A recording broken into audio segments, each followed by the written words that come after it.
Countdown.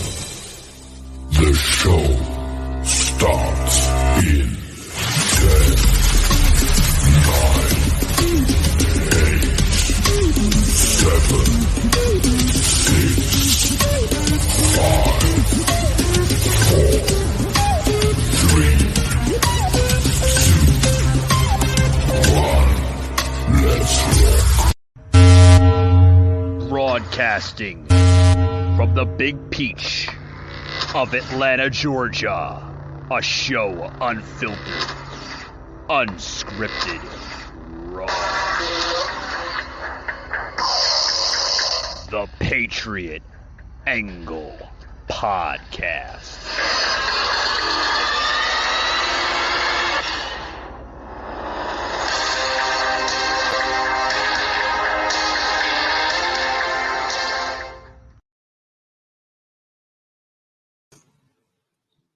Alrighty, guys, welcome to the show. Welcome. How you doing, Jimmy? How's it going, buddy? What's up? Can you hear me? Oh, you can hear me. All right. Yeah, I can hear you loud and clear, buddy. How's it going over there? It's good. I like the backdrop, man. Yeah, we definitely revamped it in the last week since you've been on since last week. Definitely put a futuristic look to it. So I like this one a lot better. Eric does, Alicia does. Yeah, we got definitely, like I said, improving little by little. The panels that we had on fell off the fucking wall, but it's all right. Replace them with these for now. You know, it is what it is. Sometimes you have glitches. For those who's just joining in, welcome, guys, as we're getting in some listeners coming in from who's dominating the platforms right now, Eric? Okay. So we got Rumble obviously dominating the platforms, coming in around 800 live views on Rumble, which is awesome. Facebook, I see about 10 on Facebook, looming in, so that's okay. And then the Unfiltered Patriots of America, which is our Facebook group page, guys, only got about 1 tuning in. So that's okay. That's okay because, you know, this will replay after it's done. Rumble does have a replay on it for up to 24 hours, guys. After 24 hours, it becomes a regular video. So after 24 hours, the replay goes away on Rumble. That's throughout the entire platform. That's how Rumble works. But is it really? I'm not too familiar. Yeah, Rumble. Yeah, Rumble does give you a 24-hour what's called an overlay replay on there, and then after that, it goes into its full video. So don't be upset, like, you know, like, oh shit, you know, we can't hear the Patriot Angle podcast with Michael and Jimmy tonight because, you know, the live replay is over. No. It just goes. It basically cancels out of the live panel of that feed. After that, after 24 hours, guys, you'll see it. It'll go back to the regular video content. So the only thing that sucks about that, guys, now is after the 24-hour lapse expires, the live chat box goes away. So you're not allowed to chat live after that 24 hours. But that's okay. You know, you can always comment on the regular comment section of Rumble. But, guys, welcome to today's show. Welcome. We got a mixed episode today. We're going to talk about pro wrestling and the world of MMA. What is going on with MMA and pro wrestling? Guys, we have a lot of stories here on the show. We're going to talk about Roman Reigns, what's going on with Roman Reigns. A lot of rumors coming out of WWE that he's possibly leaving and basically going down the same path as his cousin, Dwayne "The Rock" Johnson. Could we see Roman Reigns in the next big Hollywood set as his older cousin, Dwayne "The Rock" Johnson? So big news and rumors on Roman Reigns possibly leaving the company. Just the other day, a lot of people were questioning where was Sasha Banks and Naomi on last night's Monday Night Raw. They were scheduled to be at Monday Night Raw last night, but apparently maybe some contract issues going on with Naomi and Sasha Banks. They just literally, Jimmy, they walked the fuck out of the company. I mean, they got there. yesterday afternoon around 2:00. Sources say, but then they just walked out. Yeah, I was reading that, and yeah, we were supposed to have somebody a little bit more well versed, but my buddy never got back to me. So we'll handle it as best we can. We definitely, me and Mike are on the same page as far as some of the articles going on out there. So I'm sure there's a lot of interesting stuff going on. Sometimes you can't talk about politics all the time. Sometimes you gotta mix it up a little bit, a little mixed bag. It does good for the soul. You know what I mean? You got to mix it up. I want to give a big shout out to somebody tuning us in on Facebook. Big shout out to Richard giving us a thumbs up here on the panel. Thanks very much, Richard, tuning out of New Jersey. Believe it or not, Hazlitt, New Jersey. So thank you very much, Richard. Much appreciation, much support. Thank you very much. Yes, So I did read that article. That's interesting about Sasha Banks and her counterpart, which is Naomi. Yeah. That takes a lot of balls, especially in the WWE, because they've always had the Vince has always been a tough guy to work with. If you offer nothing, I mean, that was always like his thing, So showing up to Raw and then walking out, I don't know, maybe their contract's going to, if you're not, you got to sell. If you're selling, they'll work with you. But we've seen what he's done in the past. I mean, he's an old man now. And yeah, he's pushing almost 80. Yeah, I don't watch it as much anymore. Like, I'll catch it here and there. But, back in the day, even if you were a shooting star, if you fucking rubbed him the wrong way, he was going to, like what they did with Bret Hart with the Montreal screw job, where they screwed him into the belt to Shawn Michaels. So, I mean, that says a lot. And I think, if you read it the right way or we're on the same page, I guess people were kind of calling for other people to kind of walk out with them in solidarity, and nobody really gave a shit. Well, there's a lot of rumors coming out of Wrestle Talk, a big YouTube channel called WrestleLamia, which basically, I mean, they're always right when it comes to rumors and stuff. WrestleLamia just earlier today just posted this on their Facebook, not Facebook, YouTube, excuse me, their YouTube channel, saying that, like you said, the contract might be expiring, but we could see Sasha Banks and Naomi enter their 30-day no wrestle. What do they call that? It's a no wrestle clause. They can't wrestle for 30 days for any company. So they could be going into a 30-day, what's called a no competition clause. So if they do that within the next couple of days, could we see Sasha Banks and Naomi on companies like AEW or TNA? AEW definitely picked them up in a heartbeat. Yeah. I mean, that's kind of what they built their platform off of. Like, they have a lot of original people, but they also, picked up a lot of people who had a lot of tenure in the industry. So why wouldn't you pick someone up like her, who's kind of done it all at the in WWE? So, listen, these people, they have creative differences sometimes. Like the writers want them to do some bum shit, and they don't agree with it. And I'm back in the day, that was always like the thing, right? Where it was the wrestlers, they had in their contracts some kind of clause in there that gave them some free will over their content, over their brand. Sure. And we just seen recently big AEW star coming out of AEW, going back to his original roots there of WWE, Cody Rhodes. Just the last month and a half now has been on WWE. So, a lot of people, they go from company to company. Of course, like one company will promise so much money. You got to go where the money is, Jimmy, Yeah, well, he has a long history with WWE, his family. Oh, of course, the Rhodes family, the American Dream, Dusty Rhodes. Yeah, they helped build that company. Like those types of greats, those types of people helped build that company, and they rolled with the punches whenever they got, new characters that they that they had to be. you had Goldust, you had his father, you have the brothers. So, they owe something to WWE. Maybe not everything, but I know he came back WrestleMania. I watched WrestleMania. He came back and he won, which was kind of cool.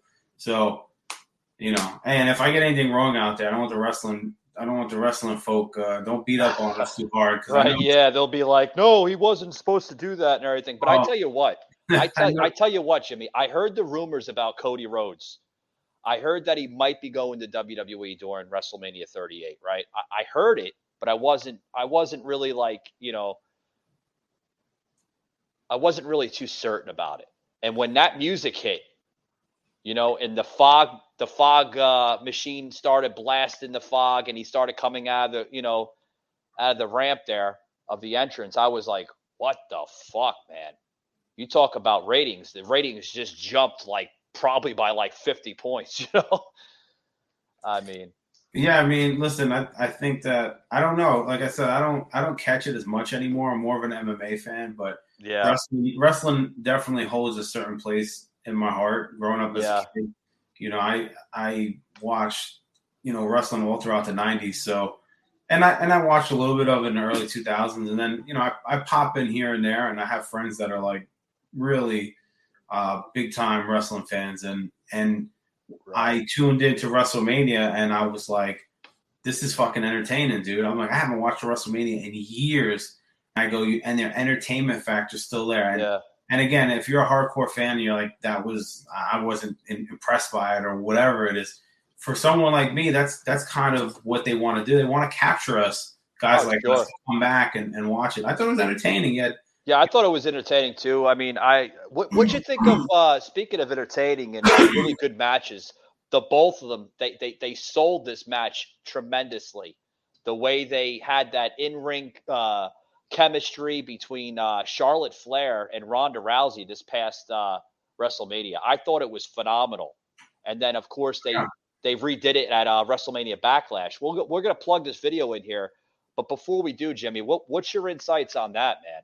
That was a fucking great match. It's cool because, like I said, I didn't really watch much of Ronda Rousey when she left MMA. And then when I tuned in and found out that she had the whole Roddy Piper gimmick going on, I thought it was cool because it brings you back. And I was like, that's a great way to honor the guy and keep it going.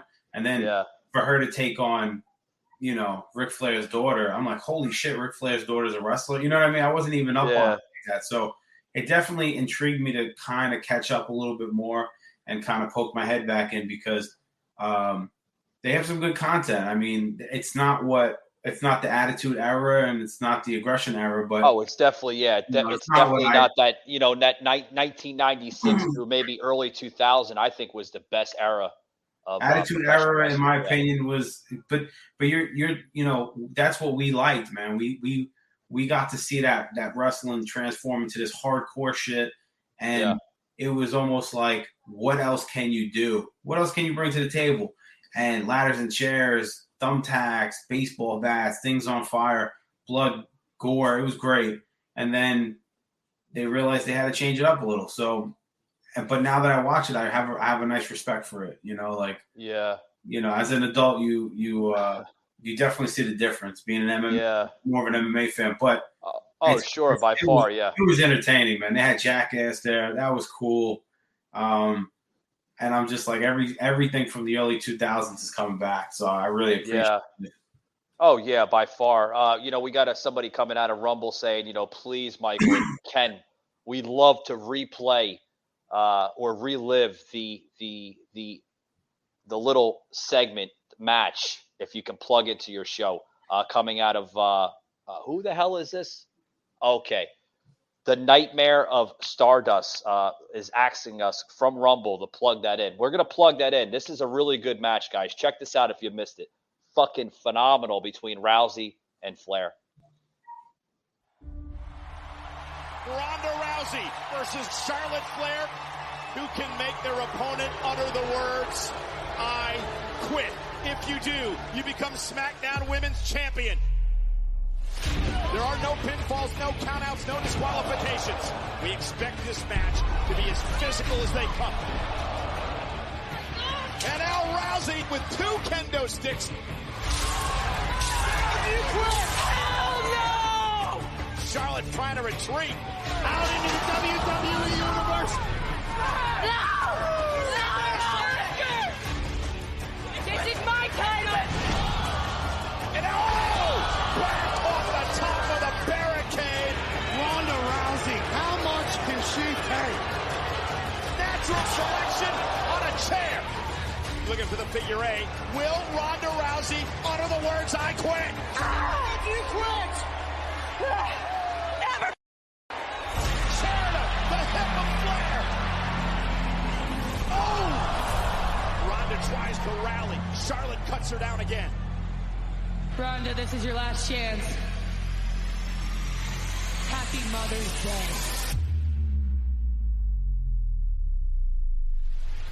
Ronda Rousey, and Ronda dragging Charlotte's arm through the chair. Rousey looking for an arm bar. Charlotte made a mistake. Rousey gonna capitalize. I was hoping you'd say that. Oh my God, look at the arm. I quit! Rousey's the champion. Ronda does exactly what Ronda said she would do. Charlotte Flair has suffered a fracture of the radius. She just broke Charlotte's arm. Ronda Rousey wins her first ever SmackDown Women's Championship by beating one of the all-time greats.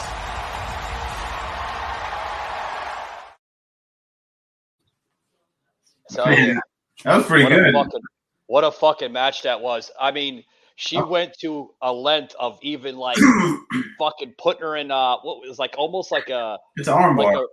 was it an arm bar? I thought Yeah. it could have been a triangle. It looked like a triangle at first, but I'm impressed because I wish I would have seen that match. I do have pay-per-view, so I should have checked it out. But that was interesting, and she kind of brought that MMA element, like her and Lesnar. When Lesnar went back, they kind of brought that like that MMA element back because before you had submissions, right? But they were like the fancy, like gimmicky submissions, like, a figure 4. Boston Crab, all those types of things, right? And this is like they're going right into like that would be an armbar, of course. And the best part is that we know that she could do a real armbar and really break your arm. sure. Rousey could whip any of them. I mean, I understand it was scripted. I really do, right? But if it was real life, she would have. I mean, literally, probably paralyzed her. If it was real life. Yeah, I mean, the woman she's a fucking beast. I mean, they're not in the same category. They're not in the same category. She's able to wrestle because she's got the athletic ability, the fitness. But putting those two things together is not. It's not the same thing. You could. well, really you see the backstage analysis, journalists, whatever you want to call them, there for WWE, saying that Charlotte Flair suffered a fractured radius. In near the wrist. I don't know. You think that's scripted to kind of sell the storyline a little bit, or you actually think that she actually did it? That's all scripted. I mean, listen, those mistakes do happen, and you're in the heat of the moment, and you might not realize that you're applying that shit too hard, and that person might not have, just doesn't have that much flexibility in that area, and you can easily do that. Think about all the wrestlers that leave the ring with concussions, that leave the ring with sprains and fractures, that leave with contusions. I mean, and like you said, there's a level of scriptedness to it. There's a level of selling it and selling hits and selling moves and tagging each other and shit like that. And I gotta say, man, I'll actually go back and watch that replay because it looked like you gotta watch it. I mean, you could probably catch it on Peacock. If you download the Peacock app, I know it's on Peacock. The WWE Network is pretty much no more in the United States. It's only made exclusive now to the fans of the UK and overseas. But yeah, you Is it catch it on really? Peacock. Oh yeah. They made that deal about probably about 4 or 5 months ago, where you can't if you're going to subscribe to what they call now, Jimmy, they're not called pay-per-views. You have to use the correct pronoun for them. They're called live premium events. That's what they're called now. Okay. So when you catch the live premium event, you got to go on to Peacock, which is the new live streaming platform for WWE for the United States. And yeah, you catch it on Peacock. It's cheap as hell. It's actually cheaper than the old WWE network. It's only like $4.99 a month. I mean, you can't afford $5, man. There's something wrong with it. You know? Wow. Yeah. I just pulled that up. WWE is fully converted to Peacock. Now it wants to make more content. The WWE will host its WrestleMania 37 event exclusively on Peacock as part of a $1 billion rights agreement. Holy shit. I didn't even I got to follow up on that. That's insane. That's a huge contract that that Vince and the whole executive board across WWE up in Connecticut, man, they pulled that contract hard. I think they were willing to spend like almost like $400 or $425 million for that contract. I mean, that's a big contract. Yeah. I can only imagine how hard it is to have your own television network. So it was probably the right move for them to lessen the overhead and have somebody else, take control over those types of things. So I get it. And plus, like I said, the old man he's still in charge. And I mean, I don't know how much of a grip he has over the company still, but yeah, I mean, he put in a lot of good years, and he built that company up from the story of Vince McMahon is super interesting. Oh, have you caught the documentary of that? I didn't. I mean, I just over the years I've seen plenty of things about Vince and like how he had a father that wasn't involved in his life, and then all of a sudden he came from a dirt poor community. He was living in a trailer park in North Carolina. Well, I like the fact that his dad wasn't really involved in his life, and he comes back in, and his dad's doing wrestling, promotions, and he's running his own circuit, and then Vince links up with him, takes over the company, and then builds it to what it is now. It's like it's a great American story if you really think about it. Yeah, WrestleMania 1 literally set the map with Hogan and Roddy Piper, teaming up with Mr. T and Paul Orndorff. That was literally the first WrestleMania in 1980s. That literally set the map for them.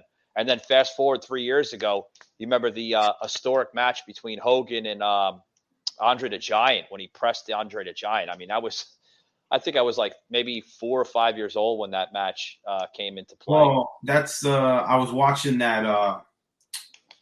Was it Behind the Ring or no? It was some documentary on the WWE network when it was still the WWE network. Yeah, and Hogan's talking about how he's talking about his love for Andre the Giant, basically. He was larger than life, and he said that night he goes slam me, and he's like, "Oh shit, okay." I mean, he's 500 pounds, right? Yeah, he was a big man. And he goes and he picks him up, and he slams him for the win. That was kind of to push Hogan into the to push him into that stardom and make that Hulkamania. Well, I was about to say that's when Hulkamania was pretty much born in like around 85, 86.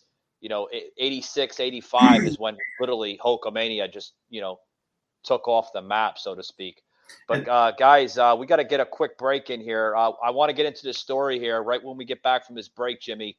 A former WWE superstar has been arrested on previous charges in the state of New Jersey. You're not going to want to miss this, guys. Be right back after these words. I'm Burt Jones. When I played for Georgia, we won the SEC championship. Here's blocked, and it'll be first and goal, Georgia. Not just because we had great athletes, but because we were bonded together as teammates, united by that G on our helmets. An important lesson about the power of unity. And it's why I'm so opposed to teaching critical race theory in our school systems. Instead of teaching children about what divides us, We should be teaching our children about what unites us.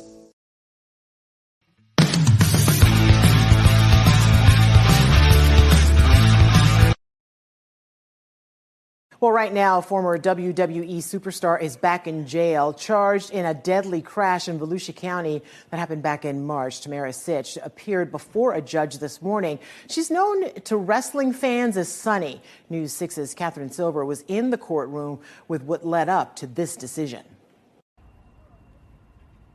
Prosecutors argued they wanted Tamara Sitch back behind bars because they believe she is a danger to the community. Today, a judge here agreed, noting a history of alcohol-related incidents. Tamara Sitch is back in handcuffs now that a judge has revoked her bond. And we have seemingly one event after another related to alcohol abuse. Judge Karen Foxman pointed to a list of law enforcement encounters in the 49-year-old's past. Among them, 3 prior DUI convictions in Pennsylvania in 2015 and 4 recent run-ins with the law this year. There's an arrest out of January, an arrest out of February related to alcohol. This happens in March. And then in May, there's a Marchman Act. And she has consistently shown that she's going to get behind the wheel of a vehicle intoxicated, and not just at a low intoxication level. A crash report states Sitch's blood alcohol level was more than 3 times the legal limit on March 25th. Real quick, what's your last name? Sitch, S-Y-T-C-H. An officer testified in court Friday that Sitch admitted she was drinking vodka earlier that night and had left her home to get a Diet iced tea. I observed an unsealed bottle of Grey Goose in the passenger side floorboard of the white Mercedes. The report says Sitch ran into a vehicle stopped at a red light on US 1 and Granada Boulevard, killing 75-year-old Julian Lassiter. Sitch refused to comment on the case. I think that this whole process, everybody's been hurt, not just the family. Her fiance had this to say about the hearing. They should have decided that she was a threat to society before they granted a $225,000 bond, had me pay $22,000. Tamara Sitch will remain in jail while she waits for trial. In Volusia County, I'm Catherine Silver, getting results, News 6. Holy shit. You know, Jimmy, this is not the only time that this you remember her, right? WWE's Sunny from the Attitude Era. Yeah, I mean, listen, it's a shame what happened, but it's nothing new in the wrestling community with people that are dealing with substance abuse and drugs and shit like that. A lot of those motherfuckers look what happened to Scott Hall, man. Fucking God rest his soul. Yeah, he just passed away. Razor Ramon, dude. Yeah, I mean, it seems like she's been having run-ins like. And then they didn't even. I think they revoked her from the Hall of Fame for the Divas. Oh yeah, they took her out. Vince took her out, and then I think I'm not sure if Triple H, because Triple H, he has a lot of pull now in the company as an executive. Of course. Yeah, he's on the board right now, and I think they reinstated her in the WWE Hall of Fame. But this is nothing new. You know, quite recently they're talking about Volusia County. Right over, not too far from Daytona Beach, Florida. Her troublings have been in the state of Florida quite recently. This goes all the way back to Pennsylvania, and then just earlier this year, she was arrested on a DUI charge on Highway 35 in Monmouth County, New Jersey, near Manasquan and Matawan, New Jersey. So, I mean, she is a New Jersey resident. She's from Matawan, New Jersey. But, I mean, it's terrible. Like, substance, yeah. Hey, man, we've seen this happen with a lot of different people in the organization of wrestling, and I've met a couple. Couple guys along the way on the street that wrestled for like ECW, WWF, stuff like that. And oh, really? Yeah, they seem like they were living normal lives, but you don't see those demons. Listen, for you to want to, your career is beating yourself up every night in front of a crowd. It goes to say that you're you're probably not your normal person walking the street. Your normal person walking the street is not comfortable with getting tagged in the face, not comfortable getting slammed on the floor, or running around a ring and sweating and in front of people. And those people are special people, man. And either they're built to be superstars or they have a lot of demons, and this is something that they enjoy. And obviously, I mean, you bring up a lot of good points, man. You brought up, the great late Scott Hall, right? Formerly known as Razor Ramon, right? From the late 90s, right? When he was, hey, Chico, and he'd take the toothpick and, throw it at the camera. He played that remnants of almost like, of an Al Pacino Scarface. That's what he resembled. I think that's where his character originated from. Yeah, I think he did say that in a documentary with Jake the Snake Roberts. Which, speaking of Jake the Snake, I'll plug in a small little clip. We got Jake the Snake that was just recently on Joe Rogan podcast not too long ago. Kind of digging the dirt on professional wrestling, and Joe Rogan. Yeah, I seen that. That was a fucking awesome. That was an awesome podcast, man. Yeah, but we're talking about wrestlers dealing with substance abuse and drugs, and you can talk about Sonny, real name Tamara Sitch.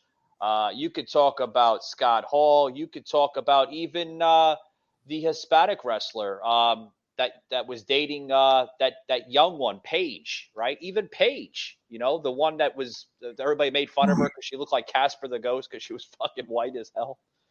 But I mean, it's terrible how some of this fame, Jimmy, goes right to their head. Well, I think it's more. So when you think about the old school wrestlers, and I'm not talking about the new age wrestling WWF, because there is a lot of prima donnas. There's a lot of everyone's a superstar, and like they ride first class compared to like the guys who built the company. When you really think by sure, yeah. Some of them have their own private jets. I mean, Yeah, so when you think about the guys from the golden age, which was the golden years were before the Attitude Era, right?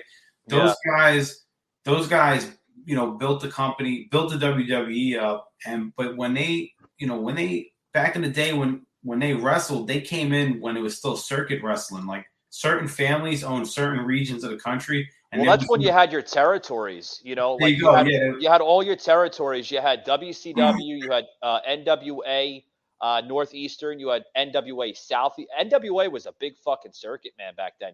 You had NWA Northeast, you had NWA Southeast, you had NWA Pacific, which was out in California. You even had fucking what the hell was it? Dusty Rhodes that ran a small circuit out of Tennessee and Texas.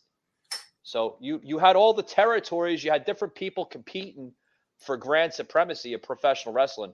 Yeah, some of these guys they didn't fly jets. They fucking they drove together in rent a cars and stuff like that. And that's what I'm getting to is like, what did they do after a house show? What did they do after a promo? They got drunk, man. They got in the car. They banged out some brewskis.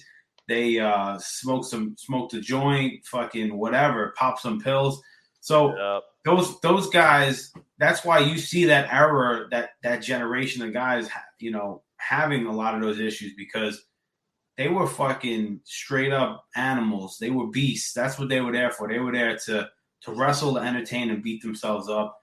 And and they entertained the hell out of us through those years. So I think those guys contributed to our childhood. So I definitely give them many thanks and praise for that. And some of them succumb to that. After banging you're banging Percocets or some kind of pills, on the road. And I'm saying allegedly because I don't know who did what, but they had to do a lot. I mean, you see in the early 90s with the accusations that Hulk Hogan was trying to, pretty much save his integrity as not as a wrestler, but also a human being. He was saying, "Oh, I was forced to take steroids by Vince McMahon in the early 1990s." Listen, I wouldn't be surprised, man. Listen, Vince was a businessman, and anything to get his fucking. See, people don't realize that Hulk Hogan is a big guy in general. He's not a little guy, but I'm sure he had those I'm sure he was like encouraged those guys to do a little something, right? Like it's like when you see those old beauty pageants and they're like measuring waist and they're like, you need to go on a diet and lose fucking 5 pounds. You're a fucking fat pig. And the lady's like 120 pounds and they want her to be 115, you know? So I would not be surprised if he stood in there and said, hey, Hulkster, if you want to get your career up and running, you're gonna have to bang a little juice and fucking hit the fucking weight room a little bit more. Cause I need, we did see a difference though. You remember seeing a difference with Hulk Hogan from the early 90s to when he went over to WCW in the late 90s. Huge fucking difference. Hulk looked like skinny as hell, man, when he was in WCW. Man, he probably got off the juice a little bit earlier. Yeah, he had to get off the juice. Yeah. But if you look at a lot of the guys nowadays, though, I feel like wrestling doesn't have a lot of what do you call that? Big guys anymore. Yeah, just not a lot of variety. There's the word, right? Like with the exception of like the most recent big guys, such as like your John Cena, your Dwayne The Rock Johnson, maybe. You know, those are the most recent guys that kind of came out, you know, that were big. But what I mean by variety is you don't see like early days in the business. You have big fat guys, big natural guys, little guys, skinny guys. Now I feel like they're all fucking jacked to the gills and ripped. So and listen, you know a lot of those guys are still on juice. I don't give a fuck. Oh, sure, they have. I mean, there's no getting that big and that ripped without having a little help from taking the syrup. You know what I mean? I mean, look at John Cena. I mean, I know he's not on TV anymore. He's doing a lot of his movies and stuff. Kind of did the same thing that Dwayne The Rock Johnson did a few years back. Said, you know, the hell with this. I'm not putting my body through hell. I'm just going to make movies, you know. You could see in John Cena's body, man, just the fucking veins popping out, Oh, man. yeah. Guys, I mean, listen, that's part of the business for them is their physique. It's not just like you're going to come out and be some average sloppy fuck like myself and do well. If I come out and wrestle as a big dude, I better have one hell of a fucking gimmick, or I'm a really badass heel at that moment, and I got to be strong as shit. Sure. In order to do that. But I also read an article that about Raw. Believe it or not, their ratings. You know, this article came out on the 17th, which was today. That since last week, they actually seen an increase in viewership, which is kind of surprising since they had that whole thing with people walking off. I think a lot of it has to do with some upcomers coming back to the company. You know, we talked about Cody Rhodes earlier in the show. I think it has a lot to do with people like Cody Rhodes coming back. I think you're seeing, you know, behind the scenes type of stuff, you know, where they're kind of like releasing some of their old producers and bringing back the old, like, kind of attitude era of the producers. Because you could see that, you know, the people that are actually running the show behind the scenes, you know, in the production trucks and stuff like that.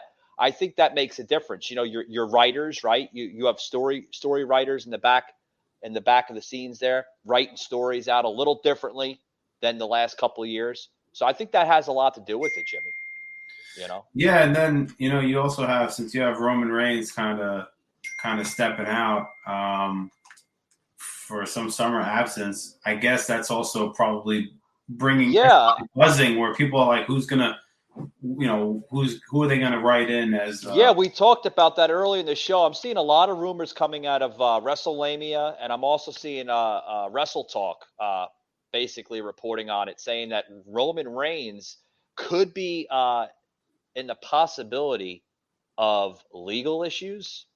What the fuck? Huh. Yeah, check this out, guys. We got a video here, Jimmy. Check this out, guys. There is a huge update about the Roman Reigns leaving WWE situation. So many fans have been wondering, is Roman Reigns still in WWE, or has he already left the company? We now have an answer to that question. Roman Reigns, of course, sparked huge news when he, at a house show, broke character, said that he probably wouldn't be coming back to that location again, and many fans wondered, well, why wouldn't he be coming back? And then it was revealed Roman Reigns is indeed going into a new phase in his career, and WWE may not be part of that new phase. And adding more fuel to the fire, it was officially announced by WWE today that Roman Reigns will not be a part of the Hell in a Cell pay-per-view in June. Wow. He's not even on the fucking card next month. Holy shit. And this guy carries, like, both of the titles. He carries the Universal title and the WWE title. Yeah, since WrestleMania. So, yeah. I mean, I don't know, man. That's I haven't really seen much on it other than that he's taking a leave of absence, but I wonder what the leave of absence is over. Yeah. Is it over? Is it because if he was, I'll be honest with you, if he was taking a leave of absence due to pursuing a movie career, I'm sure that Vince would say we want to probably relinquish those titles. But so here, if he was going to do something similar to what his older cousin did, The Rock, about 5 years ago, when he first got into Hollywood. Longer than that. The Rock. Yeah, about 10 years ago. Excuse me. Where the hell's my head? It's been a long time now. I think the Hollywood Rock was even further back. I'm talking maybe like 05, 06. I'm talking. Yeah, I know it's 05, 06, but I'm talking about like when he was shooting movies and also wrestling at the same time. Yeah, that was early 2000s. I'm talking about when he first said, you know what, I'm going to take off from wrestling for a while. We didn't see The Rock for a while, and then all of a sudden, Scorpion 3-4 years later, yeah. When he went to do the Scorpion King, let me look up the year. Yeah, as you're looking that up, Jimmy, as you're looking that up, what I'm saying is we didn't see The Rock for a while, and then 4 years later, he came back into the full-time competitor as a wrestler. That's Roman Reigns could be doing the very same thing. Didn't Roman Reigns have cancer though, and he was out? You think it's he had leukemia. He had leukemia like right before the pandemic started, like around 2019, early 2020.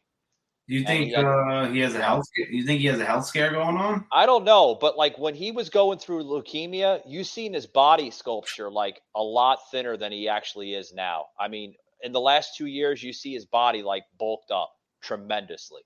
I mean, you could he's a little bit lighter than his cousin, The Rock. I mean, The Rock is like fucking built like a brick shithouse, but I mean, he's had 2 separate battles with leukemia, and I mean, I hope for him it's not a health scare because, I mean, I don't know the guy personally other than him being a wrestler, but he made it to where he is. Not only because not from his family, but who he is too. And guy's a fucking superstar. And I'd hate for it to be something like that because that's tragic if it is. And knock on wood, I'm just throwing it out there. Right. I'm speculating. I don't know what it is. You guys out there would know more. And if you're listening, put it in the comments. Why do you think he's actually? Yeah. Leave a comment here. We'll probably put that as the Q&A on the Spotify link on that platform.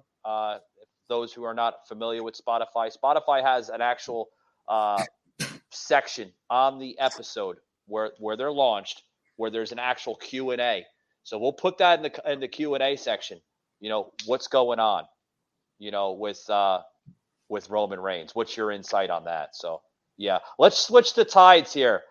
We talked about last week. We got into it a little bit.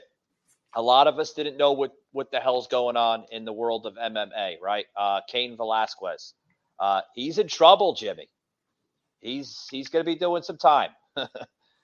Well, yeah. I mean, I'm hoping that his legal defense gets him off on something. I mean, right now they gave him attempted murder. I seen that. Yeah. Hopefully, and listen, I hope he doesn't take any plea deals. Take it to trial, man. I mean, unfortunately, for a state that he's in, they California is okay with child molesters and chomos. I'm sorry, I'm just gonna say it, but like they're pretty comfortable with that type of behavior out there. I don't know to what level, but what I mean is, you have, you just having those types of really leftist kind of havens for those people to kind of try to be predators in. And that guy preyed on the wrong person. You preyed on an absolute alpha fucking predator. And if given the chance, that guy Cain Velasquez would kill him with his hands. So sure. And what that guy did to his daughter, or allegedly did to his daughter, is unthinkable. And I definitely stand with him, and I hope that nothing. Well, they denied his bail for the second time. Did you see that? Yeah, I'm not surprised though. Out there, you're talking about a plea deal, with the lawyers and everything. The lawyer went out and tried to get another bond set, and the judge literally denied it for the second time. They're like, it's pretty serious for former MMA fighter and world champion, Cain Velasquez. It's fucked up, man. And anything and those types of people should be should take a dirt nap. I hate saying that, but I don't mean your average person. I mean somebody. If somebody did that to your family member or your child, how would you feel? He's doing what most dads would do. I don't care what anyone says. Like, no, they wouldn't do that. Well, put yourself in that position, and it reminds me of that kid. That kid where back in the 80s, his karate instructor took him and for a couple of days. And are you talking about the karate kid, Ralph Macchio? No. Okay. I'm not talking about the karate kid. Oh shit. Okay. It was a young kid. His karate instructor he disappeared with him for like a couple weeks. And when he came back, the police finally found him. The father found out that he was sexually assaulted, and his father was waiting in the fucking airport when they brought that guy in. It's a huge clip, and the guy's in handcuffs, and the police are escorting him through the airport. He's at the fucking payphone in the background. The news is there. He fucking turns around with a revolver and blows the fucking guy's brains out right there. Yeah, I seen that. Yeah, and that guy was found not guilty by a jury of his peers because most people sitting in that seat understand how it feels, and I understand justice. People want justice to run its course, but I feel like it's not running the way it should be. Oh, sure, yeah. You just mentioned that story. Extreme Sports Podcast here on Rumble literally said the same thing. I'm reading some of the comments that are coming in on Rumble, and they're saying the same thing. Yeah, Jimmy'The Rant. Yeah, we agree with you, pal. That was a fucking phenomenal story that came out. Never forget it. Extreme Sports Podcast. Thanks very much. Big hat tip to you for tuning into tonight's show. Much appreciation. What I will say though is at least he's got people in his corner, like Daniel Cormier is in his corner, and that helps, man, because you need somebody to have your back in those times. And he was a great fighter. And I hope justice is served and he's let free. Well, hopefully. But, I mean, here's a little clip here we'll plug in. Check this out, guys. Former mixed martial arts champion Cain Velasquez will remain in jail while he awaits trial on attempted murder charges. The judge denied his request for bail this morning. KTV's Ann Rubin live for us tonight right there outside the courthouse with more on the story. Ann? Velasquez's attorney had wanted him released on $1 million bail with electronic monitoring, but the judge said not enough had changed in the case to change her mind about bail. For the second time, a judge has denied bail for former UFC champion Cain Velasquez, citing his reckless disregard for human life. Velasquez is accused of attempted murder and 10 other weapons charges after he allegedly chased down a man accused of molesting his 4-year-old relative. That man, Harry Goularte, was released from custody without bail. He was in the vehicle along with his mother and stepfather when Velasquez allegedly opened fire. This is Paul Bender. On the day of the shooting, Cain Velasquez followed this family, stalked them, and chased them at over 100 miles per hour.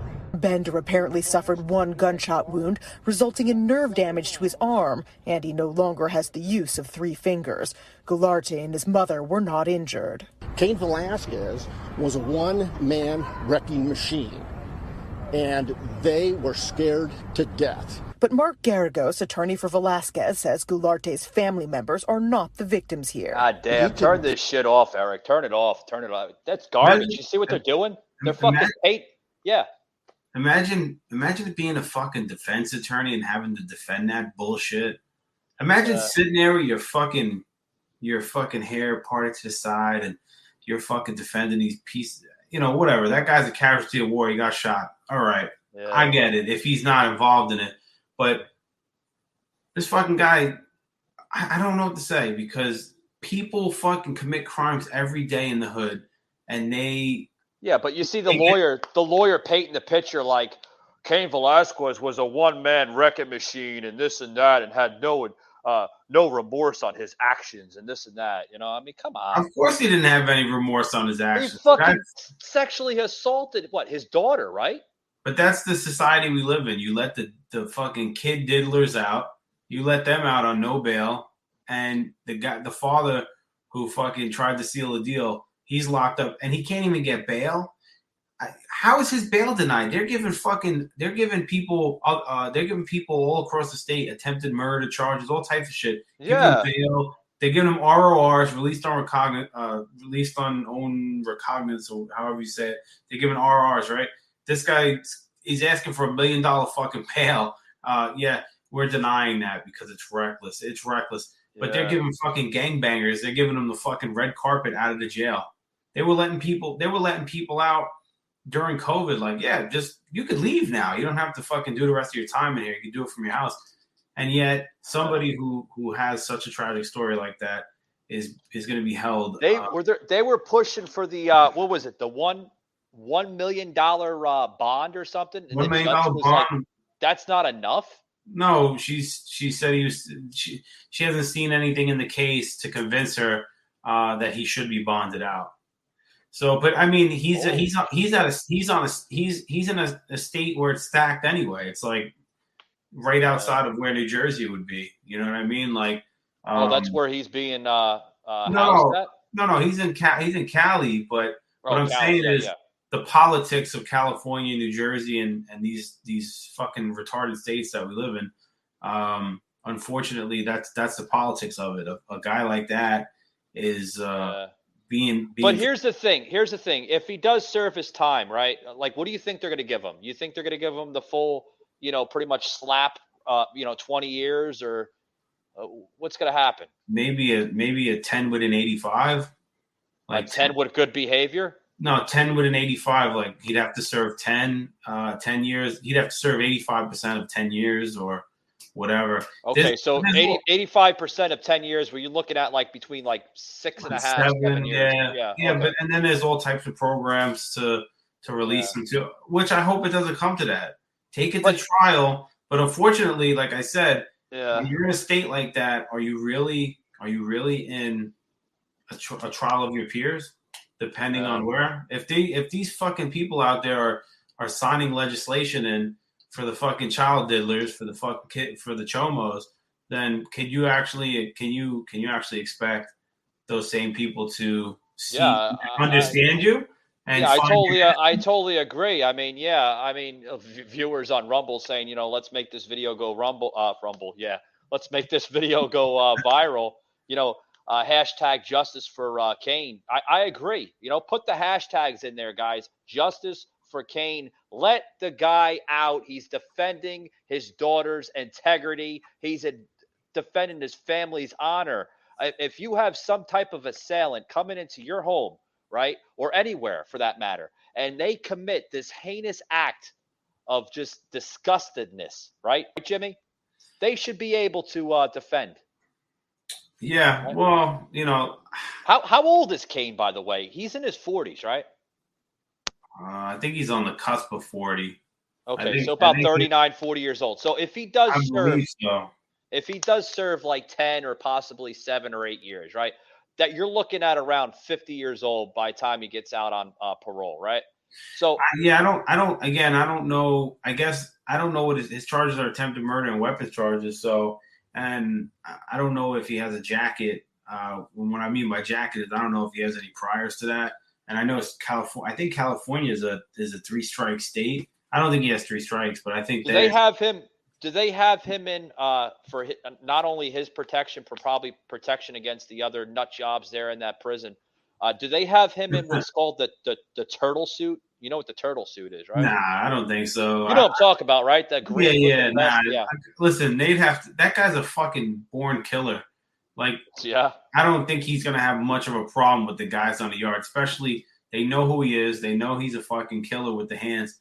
And California prisons are different than like East Coast. He's not gonna, he's gonna go in and they're not gonna they're gonna be like, oh, you fucking, we know what you did. We got your back. You know what I mean? Like, wow, I tell you this much though. The other motherfucker, he gets locked up. He's getting $150. He's getting a slice right across that face, so everybody knows. They released him. Did you see the video? That's what I'm saying. If he gets locked up, good luck to him, man, because you're not gonna have to worry about MMA guys. You're gonna have to worry about guys coming for your booty, and they're gonna put a marking on you, so they're gonna slice you right on the face, man, and that's what they do. Yeah, Big Brother's watching very, very closely, right? Don't take a shower, motherfucker, because they're coming for your ass. I'm telling you, I want to talk a little bit more on Kane, but I want to get into we're talking about MMA. Guys, did everybody see the fight? I don't know if you've seen the fight. This was not too long ago, actually. It's old news, but I'm going to plug it in anyway because there's not a lot of people talking about it. I actually seen the fight, Jimmy. It was a fucking phenomenal fight. The return of Roxy, right? Between Roxy and – did you see that fight? Which one? It was Roxy Michaels versus Del Silva. I might have missed that. She's a badass, man. She reminds me of another Ronda Rousey. The last fight card, I didn't catch all the fights. So yeah. She held her weight very, very loosely on that fight. We'll plug a little bit in here, just in a moment here. Eric, you got the video, right, brother? All right, thanks. So we'll plug it in just in a little bit here. I mean, fucking Roxy, man. She fucking held that. Roxy Michaels, she held that fight great. She was whooping ass. I mean, she's a tiny little chick, don't get me wrong. But I mean, listen, UFC has really stepped it up. I only watch UFC. I catch maybe a little bit of Bellator here and there. I'm not really up on that. I don't like Bellator. I think it's this is my opinion. One man's opinion over another, right? That's the country we live in, the greatest country on the earth. We are allowed to do that. But I don't like Bellator. I think it's scripted. I think it's canny. It's phony. I don't like it. I like the regular MMA. I like the regular UFC shit. I don't like that Bellator shit. If you're doing like UFC 274, right? The fight card, you had the main event with Charles Oliveira and Justin Gaethje. Justin lost. Justin's a fucking phenomenal fighter, but he lost. That submission was insane. It was a first round submission, and I didn't expect it to. I didn't expect it to go like that because when you watch these cards, man, you want it to go. You want it to go to distance. You want to see a fucking slugfest. And he called it like I'm gonna submit this guy, and he did. And you had Rose, Thug Rose. She lost, which is by decision though. We were talking about that last week, and you had to correct me. I'm like, because I watch a little bit of it. It's been a couple of years since I haven't watched it. I'm just getting into UFC and the world of mixed martial arts, but this Roxy fight not too long ago, I mean, it had me out of my seat. Check this out. She was literally putting her in a fucking arm bar and a weird ass other submission. More low kicks there from Michaels, and you see punches as well. Oh, wow. De Silva backing up to the cage. Not looking good here early. Big knees inside. Wow. Whoa, she threw her up. Look at that. Powerful move there from De Silva to just throw Roxy to the floor. Now she's giving her attitude. Roxy is upset about that. Seems like maybe complaining that she grabbed the hair. And yeah, we're going to see a warning here. Maybe even, 1 point deduction there from referee Cesar Lascano. That kind of explains why she was able to throw so well. It did look like maybe she got a handful of hair as she threw her opponent to the ground. Certainly can't do that. And overall, Michaels is a better all-around fighter. Showing that early. She moves into the clinch again, presses the action to the cage. You see that, Jimmy? that's like a novelty fucking. I know it's hey folks, you're probably wondering like what the hell is Michael talking about? It's lingerie MMA, but it's in the same industry as UFC. It is. It is. But it's more like for like entertainment, That's like to look at a bunch entertainment. you look at a bunch of girls in their underwears and stuff like that. But you see where Roxy had her in the fucking? It was like an innovated arm bar, like a standing arm bar. It wasn't. No, you know how your arm bar is usually when they're on the mat, right? Yeah. But she was standing up doing the arm bar. I've never seen anything like that before. That was fucking. Submissions are a lot harder to pull off than people think they are because these guys are so and girls, they're so well rounded now. Like when you watch the earlier days of UFC, it was like a fucking bar brawler versus a karate guy or a jiu-jitsu guy versus a boxer. But now pretty much they're pretty much well rounded. So sometimes you see some crazy submission finishes and I'm like, holy shit, how'd they pull that off? And it was the right recipe. And the last fight night that UFC had, the Blachowicz versus Rakic, that was a good fight. Fucking guy slipped and got. I heard about that. He slipped. What the hell did he slip on? He just slipped, right? It was like a goof. There's blood and sweat all over the floor. Yeah, I know, but I mean, that was a good fight. The Davey Grant fight was good. Those guys were fucking gassed out. Davey Grant took it with a round 3 TKO, but those guys were fucking gassed out by the third round. Bantamweights too. On top of that, I'm sorry, it was the Ryan Spann fight. So it was Ryan Spann and against Kudalaba. I want to make sure I say the name right. Kudalaba, that's how you pronounce it. Yeah. I'm sorry, they came out. Now I'm thinking about it. Ryan Spann was talking about I'm gonna get him into a submission. I'm gonna submit him. They came out. They were fucking slugging it out, and Kudalaba's a brawler. He fucking slipped. Once he slipped, it was over. That was it. Here came the submission. He was throwing some sloppy punches, some wild fucking haymakers, and Joker boy out of on Rumbles commenting on the Rumble saying that was a fucking poster fight, the stupidest fight in fucking UFC history. Poster fight? What? I mean, the way it ended though, it sucked. I mean, you're watching it, and like I said, he was throwing some sloppy haymakers. He fucking slipped, couldn't recover, got submitted. It was over. That's what the fight night's for. It's the filler in between. It's the people scrambling.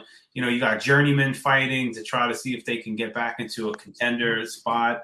You got up and coming people. There's the venue's tiny, and you hear most of the you hear the corners a lot more on the microphone than you do.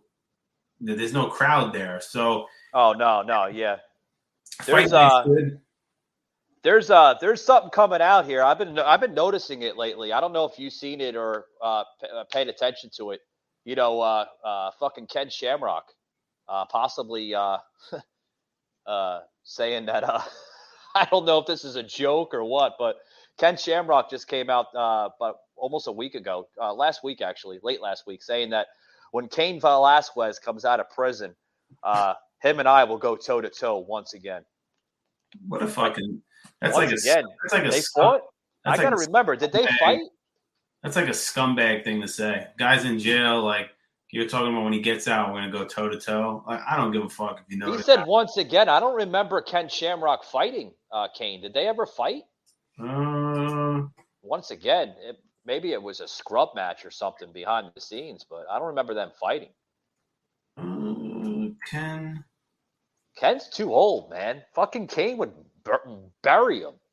What's Ken, like fucking in his almost, he's at 60, right? 61, 62? Let's see. Ken is maybe late 50s. I don't know. Yeah, he's like 57, 57, almost 60 years old. You're gonna get a 60-year-old man in the octagon?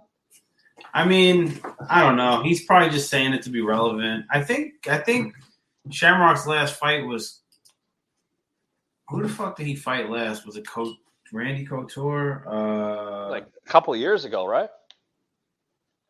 Last fight. I'm pretty sure it was.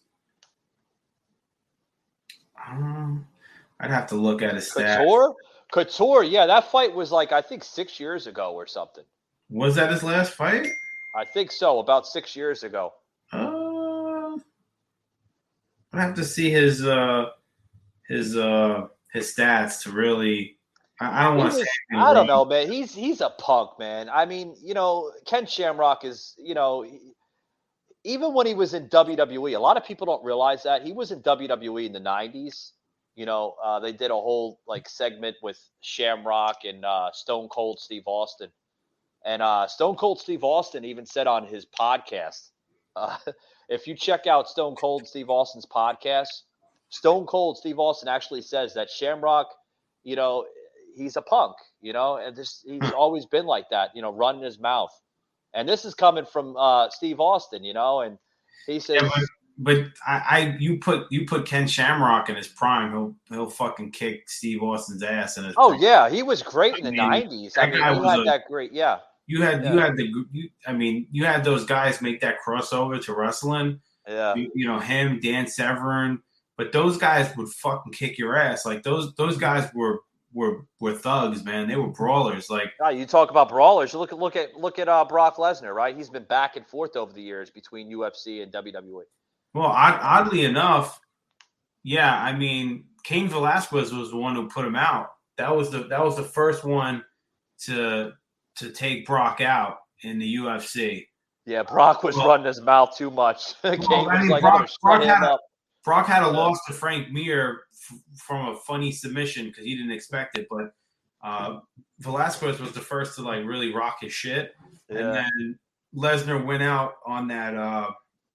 He had that infection in his intestines. Yeah, that's kind of that's the tattoo he has on his stomach hides that scar. And then when he came back, Overeem fucking kicked him right in the fucking shit. And after that, he was like, "I'm done. I'm going. I'm leaving." He went back to WWE. But yeah. I mean, there's a lot of cool stuff coming up in UFC. You got the next fight night where Holly Holmes is the main event, the main card. So we'll see what that looks like. Speaking of Lesnar, did you see on social media I call him the idiot. He's funny, but he's got an MMA background. Matt Riddle. He's on WWE now. That's what he goes by, Matt Riddle, but he was in MMA. Matt Riddle, but on WWE he goes by Riddle, right? He's kind of like partnering up with Randy Orton, right? They're the tag champions now of WWE. He said, when Brock's ready to come back, I want to have a match with Brock Lesnar at WrestleMania 39 next year, right? Well, they all say that because that's their Brock didn't take him serious. He's like, you're gonna if Vince is gonna give me a worthy opponent, it better be somebody better than fucking Matt Riddle, Yeah. Have you seen Matt Riddle? He's puny. He's small, real small. He's like a welterweight, I think. Maybe 160 pounds. He's a little guy. Yeah. He's a little guy, and his last fight was 2014 in the UFC, and then I guess now he's over at WWE. But it's easy for those guys to make a transition because their fitness level is already there. And well, they got the mat skills. They developed the mat no-brainer. skills. Yeah. Like when you train MMA, like when you train jiu-jitsu or wrestling, they teach you how to fall, like how to slam the mat when you fall, like flat backs when you're falling, slap the mat, take it off when you fall into your side. They teach you all those things. So those guys already have the fitness level, and they're like, oh, I'm not gonna get punched in the face, but I got to do a little bit more cardio. Whatever, bring it on. Fuck it. I'm used to fight. I'm used to doing, fucking 25, 30 minutes where I'm at risk of fucking getting my shit kicked in. But now I can go to WWE and all I got to do is fucking run around, again, you're beating your body up there too, but it's not on the same level as getting fucking pummeled. Oh, sure. Sure. You see Matt Riddle, he's got the same concept in WWE now with, wrestling with his bare feet. And then he still has the yoga shorts, so to speak, for men. I call them yoga shorts for men. It's kind of nasty looking, but anyway. But guys, what's that, Jimmy? Well, I just wanted to add that UFC 275, the light heavyweight for the main event. You got Glover Teixeira, right? Which actually he actually trains with a buddy of mine.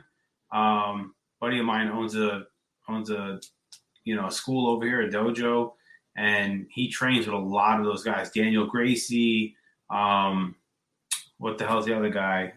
He just came into UFC. He's in his corner all the time. He came from kickboxing.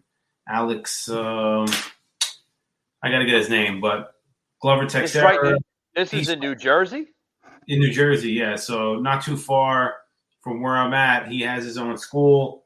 Like I said, the guy that buddy of mine, he's the same fraternity.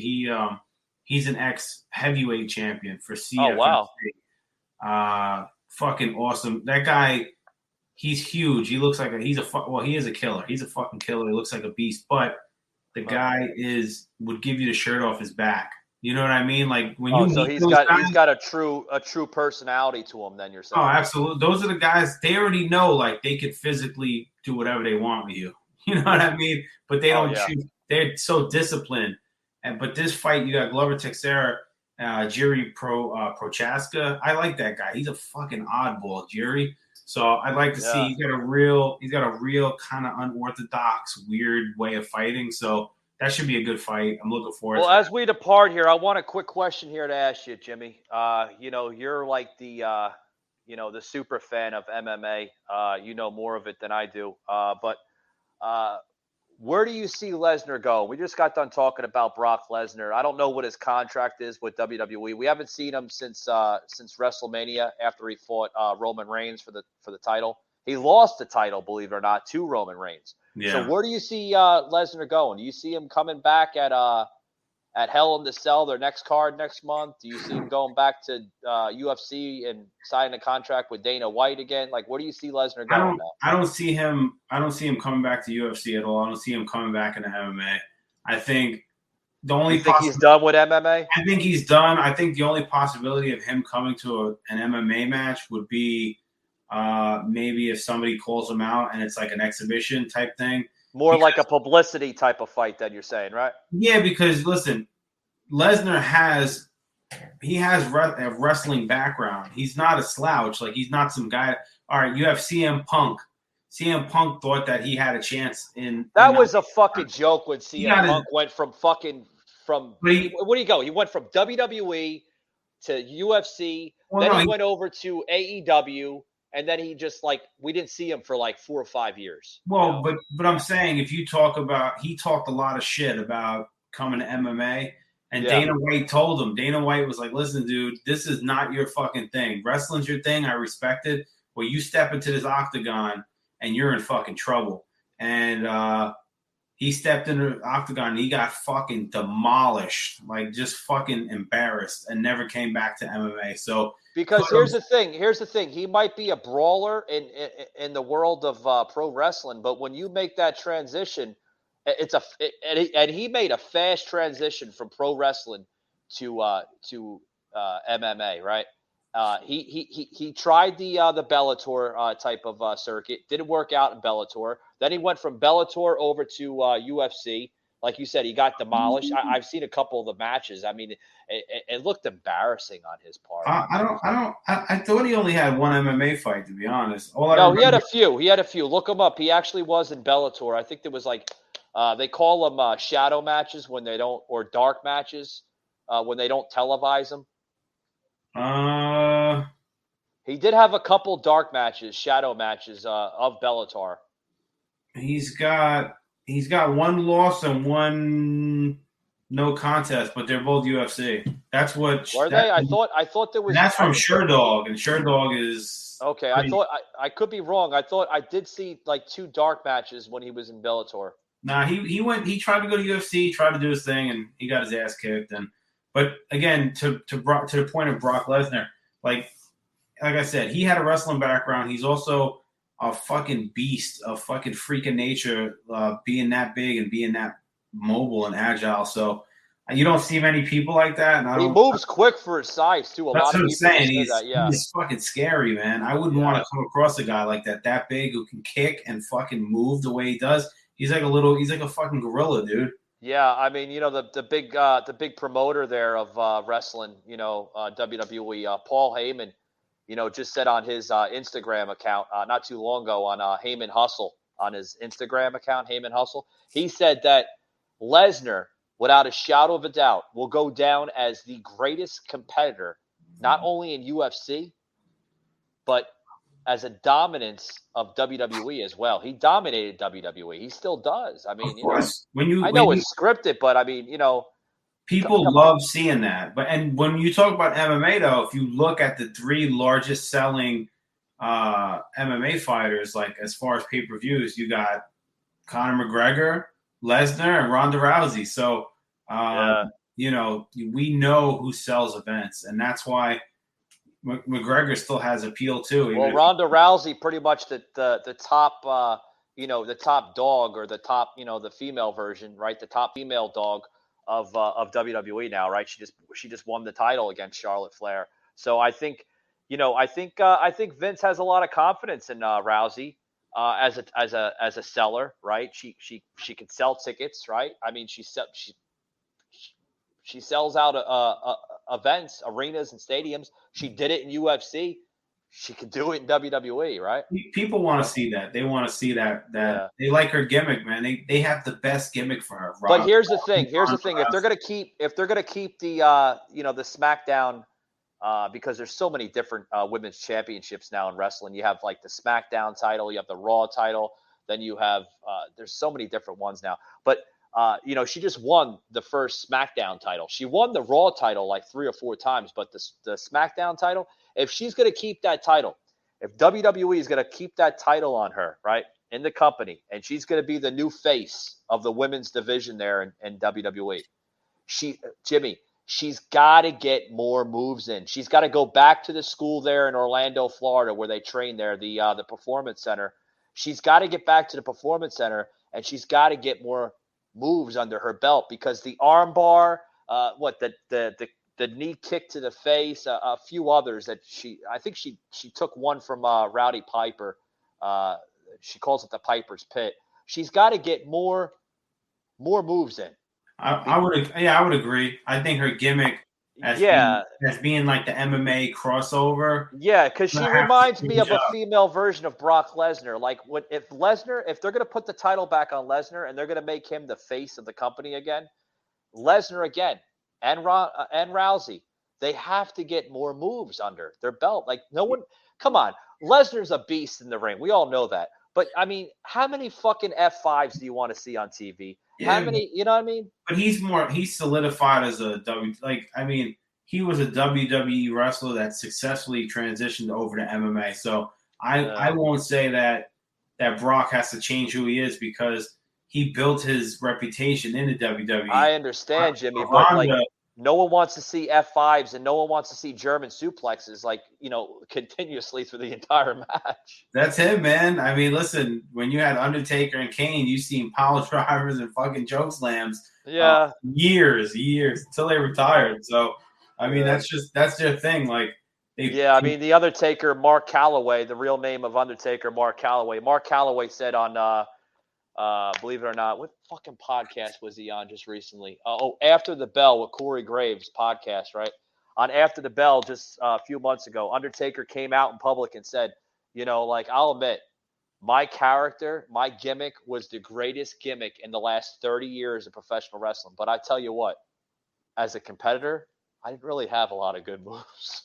Well, he said it, man. When you really listen to Taker's thing, right? Like he fucking when Vince called him, he was like, what are you good at? And he's like, I'm good at like singing in the shower or some stupid shit. And he goes, that was the call in early 1990 when Vince called him up, and Mark Calloway was working with as Mean Mark, right? From WCW with Paul Heyman. Paul Heyman had managed Mean Mark, and who else was part of that stable?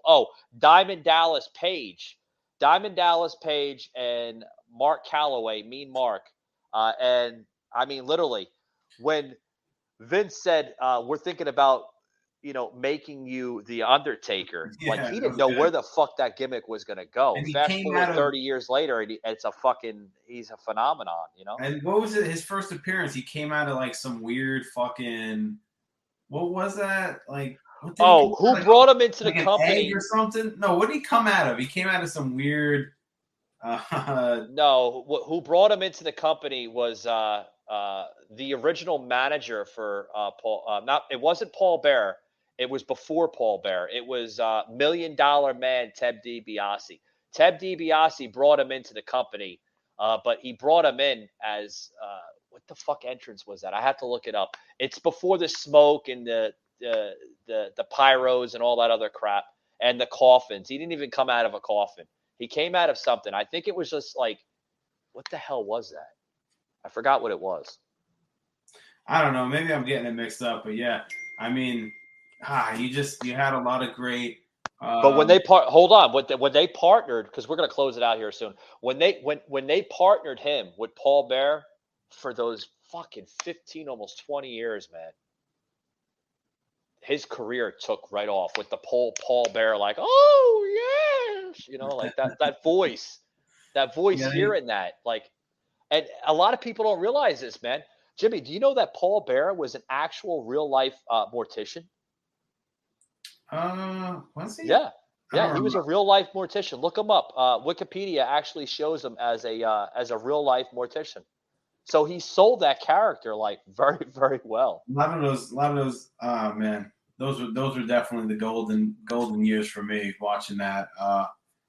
I don't know. I don't have that same feeling. Yeah, but well-deserved Hall of Fame Undertaker going into the class of 2022 this past year at WrestleMania. Oh yeah, that was great. That was that was like years in the making right there. Like he should have been inducted like fucking 5-10 years ago, to be honest with you. And honestly, him losing at his last WrestleMania kept it classy, in my opinion, because he was cool with it. Like he didn't have to have this kind of record.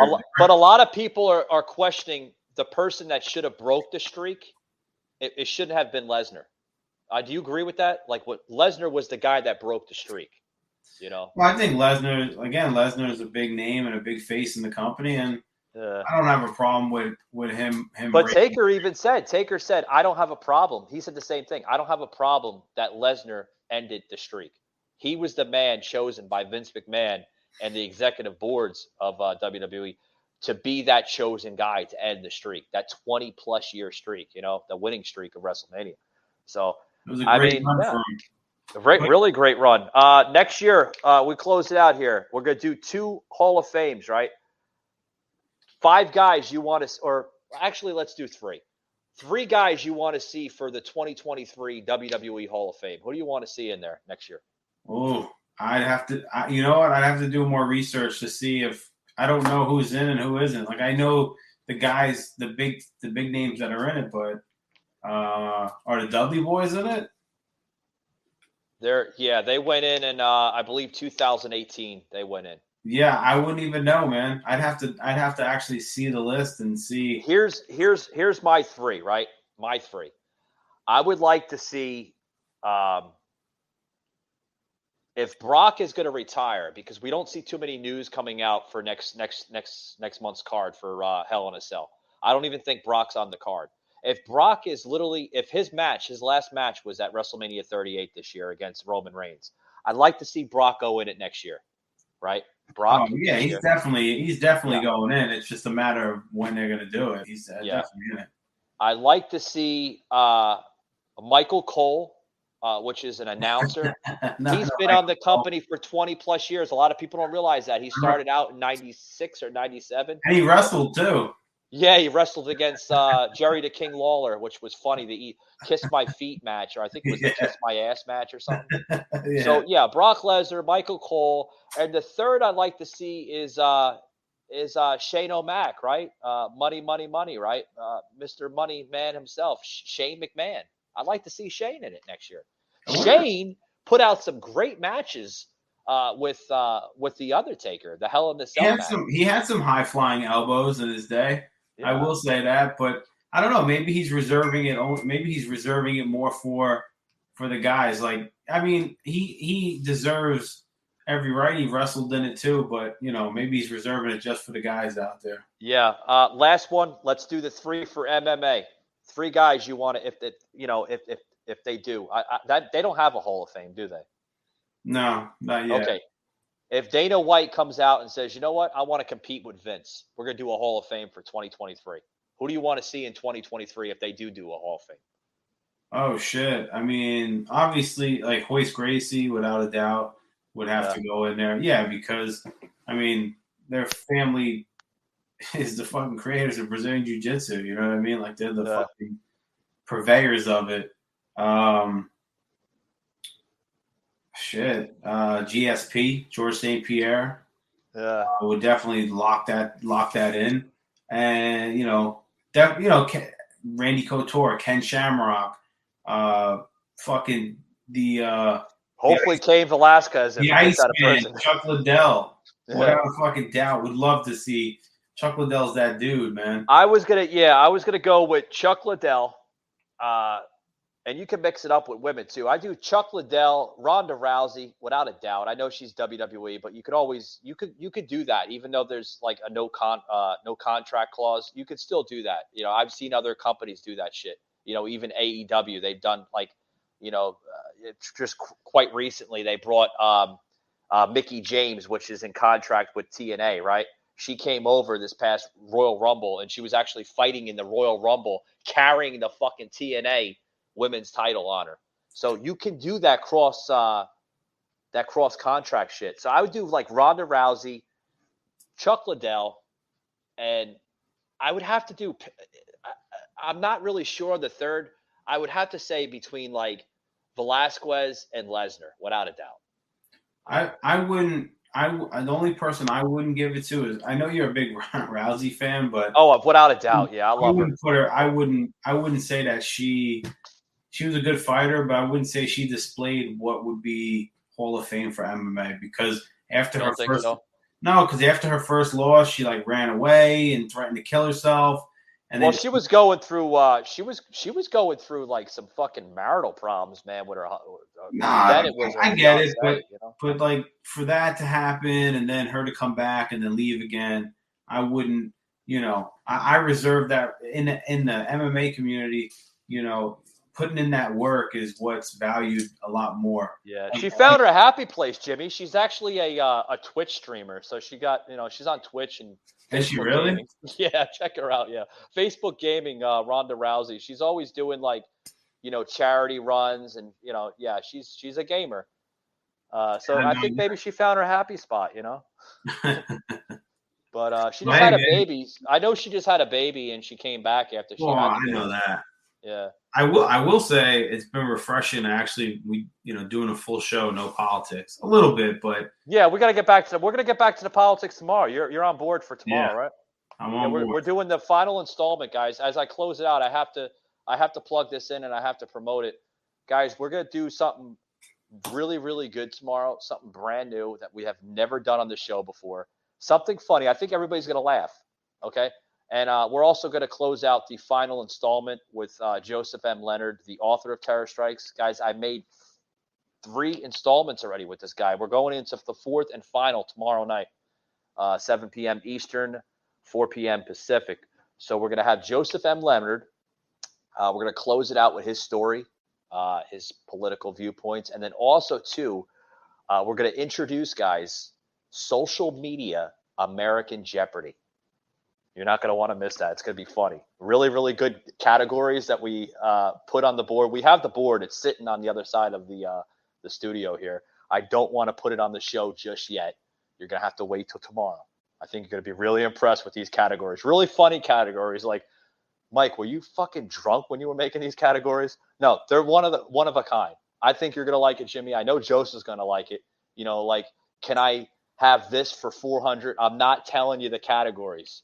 Good. Actually, I'll tell you one category. All right, give me one. The one category. Can I have Joe Biden is an idiot for $400? But we can't say, Alex, can I have Joe Biden is an idiot for $400, Alex? Because Alex is not going to be on the show, right? It's going to be me. I'm the host of Jeopardy, not Alex Trebek. So. Well, remember, Biden has the new movement. It's called FAGA. Fucking America good again. Yeah, I've seen that. that's the new cult, right? Yeah. But Jimmy, it's been great, man. Kind of talking sports with you. Got into MMA, got into the world of professional wrestling.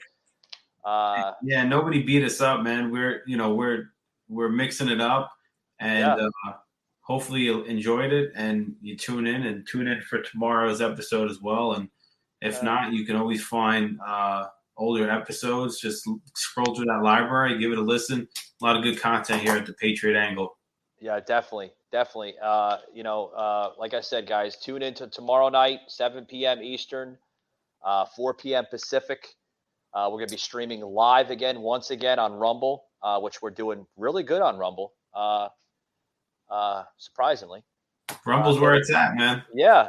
And then we're going to stream live again on Facebook, both Facebook, the Patriot Angle Podcast Facebook page, and then also the group page, Unfiltered Patriots of America. And then also the website as well, too. So you're going to want to catch that. Jimmy, it's been great, man. We'll see you tomorrow night, bud. I'll see you tomorrow. Thanks for having me on. All righty. Patriot Unfiltered. You just heard an episode of the Patriot Angle Podcast, an Unfiltered Patriot Productions.